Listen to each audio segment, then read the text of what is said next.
النادي الاهلي. بسم الله الرحمن الرحيم. ان شاء الله النهارده في موقعنا موقع الشروق الرياضي احنا ان شاء الله هنحلل مباراه الاهلي وليبار الكونغولي في بطوله في نهائي السوبر ان شاء الله الافريقي. نتمنى ان شاء الله النهارده نشوف مباراه جيده من النادي الاهلي ونتيجه طبعا نتمناها بالفوز ان شاء الله. النادي الاهلي قبل كده حصل على هذه البطوله 4 مرات، ان شاء الله هتبقى الخامسه. طبعا في جماهير النهارده في استاد البرج العرب في اسكندريه، اكيد هتضفي شكل للمباراه وحماس للعيبه. نتمنى ان شاء الله الفوز للنادي الاهلي من خلال مجموعه من اللعيبه اللي موجوده اختارهم كابتن حسام. ان شاء الله هيبقوا على قد المستوى، وانا من اعتقادي ان النادي الاهلي ما بيوصلش ابدا للنهائي الا لما بياخد البطوله. طبعا الفريق الكونغولي عنده امل انه يبقى موجود النهارده بشكل جيد وعنده امل في الفوز بالبطوله، لكن ان شاء الله لاعبتنا وكابتن حسام وجمهور النادي الاهلي هيبقوا ضد هذا الهدف اللي جاي ليه فريق الكونغولي. نتمنى ان شاء الله نشوف مباراه وتحليل جيد ان شاء الله معاكم النهارده. هو في ناس بتسال طبعا النادي الاهلي في الحاله الفنيه في الماتشين اللي فاتوا كان بالنسبه له مش على قد المستوى، لكن انا زي ما انا قلت قبل كده ان النادي الاهلي ما عمره ما وصل للنهائيات الا لما يكون حليفه المكسب. نتمنى ان شاء الله ان فعلا النهارده النادي الاهلي يحقق المكسب، لان يعني احنا محتاجين نفرح سواء جمهور النادي الاهلي او الجمهور المصري. بطوله موجوده على ارضنا، نتمنى ان شاء الله ما تروحش.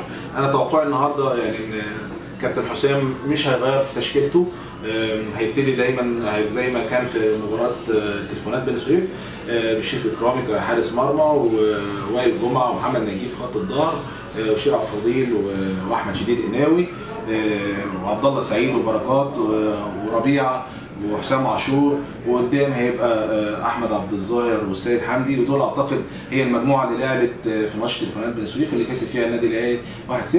ويمكن دي كانت مباراه يعني كانت في الدوري المصري، لكن تعتبر تجهيزيه لمباراه السوبر. نتمنى ان شاء الله المجموعه اللي موجوده النهارده دي تقدم بالشكل المستوى اللي احنا محتاجينه منهم في الفتره الجايه.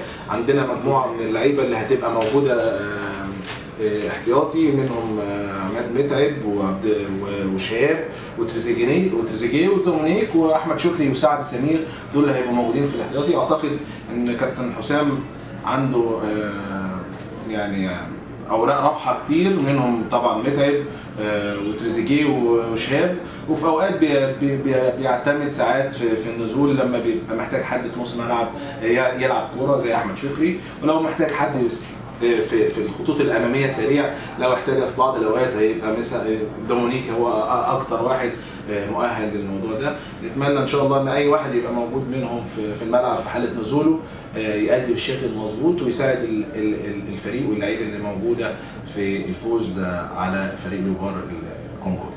طبعا احنا عايزين نتكلم على المباراتين اللي قبل البطوله او الماتش النهارده. والنادي الاهلي اشترك في مباراتين، يمكن ماتش سموحه اللي اتهزم فيه 1-0 من سموحه بهدف بابا اركو، ومباراه اللي فاز فيها الاهلي في تليفونات بني سويف. يمكن المباراتين دول كانوا مهمين جدا ان كابتن حسام بدري يعرف ايه الاخطاء اللي وقع فيها الفريق عشان يتلاشاها في مباراه النهارده، خصوصا مباراه النهارده هي خارج الدوري المصري، مباراه مهمه جدا لجمهور النادي الاهلي، تعتبر بطوله والبطوله بتبقى غاليه جدا لجمهور النادي الاهلي واداره النادي الاهلي، خصوصا لما بتبقى خاصه ببطوله افريقيه او قاريه.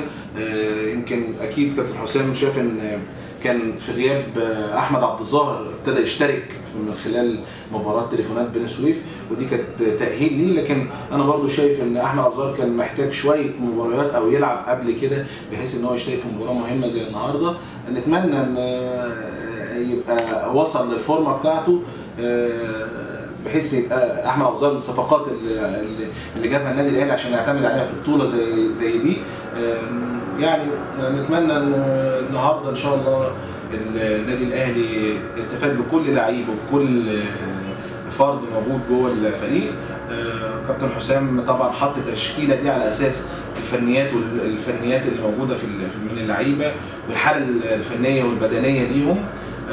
ان شاء الله الجمهور اللي موجود يسعد باللقاء، والجمهور اللي بقالنا كتير ما شفناهوش في مباريات الاهلي اكيد هيبقى مبسوط من لعيبته النهارده ان شاء الله بالفوز بقى.